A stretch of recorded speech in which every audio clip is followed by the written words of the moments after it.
Hi, I'm Kay Daigle of Beyond Ordinary Women Ministries, and I'd like to welcome you to the third video in our series, Be Strategic for Effective Ministry. And we've already talked in video 1 about preparing to be strategic, basically. Right. Video 2, we talked about planning and exactly what that entails. And so Claudia has gone through many preparations for us, and she has talked in the last video about coming up with some goals in the end, that being strategic means that by the end of your planning you have some goals. And now we're going to talk about how to proceed in this one. How do you implement what you have done? So where do you start? Once you have these goals out there, where do you start, Claudia? Where do you go from there? The strategic plans that you've made, that you spent the time laying out, and all the evaluation you've done and the goals you've come up with, those strategic plans now need to be followed by strategic action. You can't just sit on what you know or what you found out or what's been discovered. So again, prayer is a big part of that. When you have this picture, and it is an unfolding picture of how this vision is going to become a reality, pray about it. And then move forward in faith. Don't get stuck. It isn't going to be perfect, you know. You just need to feel like, okay, I've prepared well for this. I've prayed about it. I've evaluated. We now have some goals. And so now what we need to do from those strategic steps that we've come up with our goals, a strategy of how to reach those goals. Now we need to look at what are the action steps? What is it going to take? Specifically, who and what resources to get us to accomplish those goals that we've set out to do. So when you think about who, are you talking about recruiting volunteers, recruiting leaders? It just depends on what you're doing. Based on what your ministry looks like, you are the only one that really knows what positions that you need people for, right? So if you're looking for leadership positions, say and I'm just going to go with very basic, a Bible study. You want to start a Bible study. Well, you're probably going to need somebody to lead that Bible study. Whether they are the actual teacher or not is a different subject, but somebody to lead it, to kind of head it up, someone that you can work with. If you're the staff person or the lead volunteer on your church team, you're going to look for somebody to lead that Bible study. And you want to come alongside that person and help them find the volunteers that are needed to make this ministry happen. So you do have to answer that question, who's going to do it? How have you found leaders in the past? And if you look for people with the skill set that you're looking to implement within this ministry, that's a great thing. Look for personality fit. You get along with this person. That doesn't mean they have to be your best friend, but you don't want a contentious person that's bent on stirring up trouble. Some people do. They just will not work with you on certain things. So you want someone that's a good fit in that way, that they have a skill set, that they have a personality that fits, and they also just kind of have a gifting of the thing that you're looking for. And you want to personally invite them to do that. So if you need a leader, someone to just oversee that ministry and get discussion group leaders, you've got to find some discussion group leaders if you're going to have a discussion time. You know, you might want a person who's just a prayer chairman or a prayer team leader that's going to pray for this mission, this Bible study going forward. You might need a hospitality person, somebody who's just going to get in that kitchen and make the coffee and make sure it's cleaned up and make sure you have everything that you need to make women feel comfortable and welcomed when they come there. So you've got to determine, what kind of team do I need to help this thing move forward? And if you don't have one, begin to really pray about who is that's going to come alongside this ministry and be excited about it and want to be on board with it and help make this vision a reality. So if the person who is watching this and hearing this, who is possibly the lead person for a ministry in the church or a nonprofit or something that they're trying to begin some strategic plan, they need to figure out all of these positions so that they can organize the work. Right. And what if they're not organized? What if they can't think through this? What do you suggest that they do? Well, that's why I think teams are good. You know, find someone in your church that does this beautifully, that they seem to just people want to work within their ministry, and ask them, how do you go about getting your teams together? Or this is the vision I have, and I have a few people. How can I organize this from this thing I see in my head to this thing that I want to be a reality? And I am just a big fan of ministry descriptions or job descriptions. That helps me be more organized. It helps me understand, okay, I see why we need these different positions on this team. Not only is it just a need to fill some positions, but if you see yourself as training other women how to do ministry, you want to always be giving away ministry and teaching women how to do these things. So you want women to come alongside you. It's not just, oh, I got to have somebody, who's going to make the coffee, or I got to have somebody who's going to send out the emails. It's people that come alongside one another and really shore up our weak areas. And you have just this great team of strengths where you're helping one another and you're making ministry happen. So I would say if you know a position that you are going to need that's key to your ministry, start thinking through, what would a ministry description or a job description look like for this person? What exactly are the things I want them to do? And begin to lay that out, again, in written form, not in your head. Just begin to get it out on paper. And that way, when I come to you, Kay, and I'm like, Kay, I'm really looking for a person who can oversee our discussion group leaders, who could train them, who could help them stay on task, who could really learn how to be compassionate and love their women, who know how to get discussion going and not panic when it stops. And you've got this thing written out, and you can say, I have a ministry description if you'd like to look it over and see if that's a good fit for you.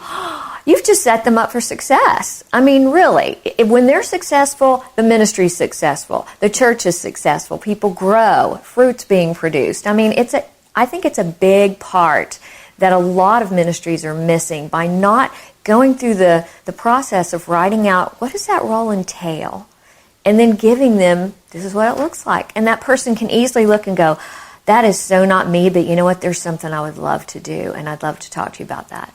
And then you've got, another jumping off point to talk about. And how much better to find it out before they accept the position, because I've seen that happen so many times. It does. Now, I believe in job descriptions. I've always used them. In fact, there will be some on our ministry website that you can get from us if you request them, and probably to download as well. I haven't put them to download, but now that we've had this conversation, I will. That's a great idea. That's great. And then you can tweak them.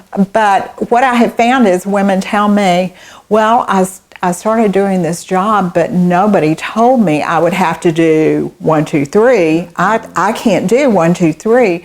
And so they either don't do it and never mention it, or they do a poor job, or they just panic and quit, Right. And so those are things that you can totally avoid by job description. Right. It's a very strategic step. And again, you want to set your people up for success, because their success means everybody's success.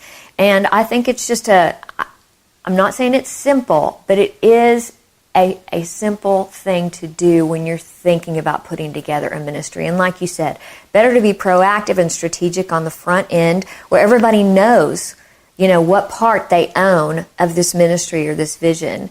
And then as you meet together as a team every month or whatever, you can talk about certain aspects of that job description. You can train according to what's on the job description. And if people come and say, well, you never told me I was going to have to do that, you go, well, we did discuss it at the very beginning. We haven't done it very well, but let's talk about how we can improve in that area. It's just healthy. It's a healthy way to do it. It is healthy, and often the leader ends up having to do some of the work that's not being done. So if you will spend the time up front, you will be so happy in the end that somebody will do it. And I've always made sure that someone is able to see everyone's job description, so that if they're not sure who's supposed to do something, they have copies of those and they know exactly who to contact rather than contacting me for everything. Right. And I think that's a thing that a lot of women do fall into, or kind of a pit, is that you think you have to do everything. Some of us think we do it better than anyone else. And that's not true. God's put you there to really equip women to do the work of ministry. That's why we're there. And so we need to remember that it's not just about you and your thing. It's about you communicating it well to your team and setting them up to be successful in a ministry that they want to be a part of. So as we talk about being strategic, if we're going to proceed and do it well, it's incumbent upon the leader to make sure that she has recruited the right people, that she has trained them according to their job descriptions, and that their roles are clear so that they know what to do. Is there anything else that we need to be sure that those who are, I know there are a lot of things we could talk about, but is there anything else that you feel we really need to say to them at this point? Well, I think I just want to say that this might be something that your church has never done, or you've never thought of, or you've never considered. And I would say don't be afraid of the process and don't back out of it. If that's something that you feel like would really benefit your ministry or your organization, start to do it.